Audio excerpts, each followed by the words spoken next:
Sure, I have a question. All right, I'm not sure how to ask this question, but I feel like there's a lot of people that probably are not the most outspoken ones, and they're not the people who I would say are like us that have completely like left the evangelical space. So let's say they still attend an evangelical church, they still are going through the motions, they may be in small group, maybe plugged in, but they're feeling something. They're having these private conversations like many people did before they started this journey of saying, this is not right. What would you say to them before they even start the journey? Maybe they just kind of feel like something is like gnawing at them. I think to that person especially, curiosity is your friend. Like, be curious. If you sense a nudge of something, or you sense, hey, maybe this doesn't feel right, or I'm seeing something differently than I used to see it, explore that. Like, if more Christians would pursue that curiosity moment, I think the Holy Spirit would lead them in some really cool directions. And so I encourage people, like, really think of curiosity as a very healthy part of your faith.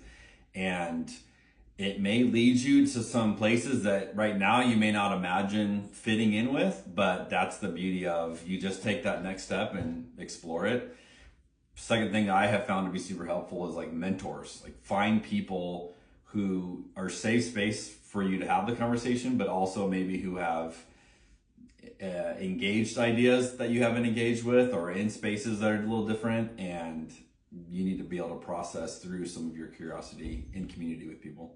I just think it's hard for people because those communities tend to be smaller and they might not even be local to where you are. Yeah, but that's the beauty of, like, we're connecting with more and more people online from all over the place, that the thing I always hear is like, oh my gosh, me too. Like, this is what I'm wrestling with. This is what I'm asking. I was looking, for more people. I felt alone, and just reminding, like, you're not alone. Like, you may be alone in your space, in your community, but there are more and more people looking at what's happening right now and saying something's weird. Well, and I got to believe that there's a lot of people that are feeling this way, but aren't comfortable voicing, or don't feel confident enough to voice that they have a little bit of an unsettling happening with either what's happening in their church or what's happening in this country. Which is why you got to find those safe mentors, people who can talk to you. And again, they may not be physical people in your space, but finding places where you can talk to people that understand it and can provide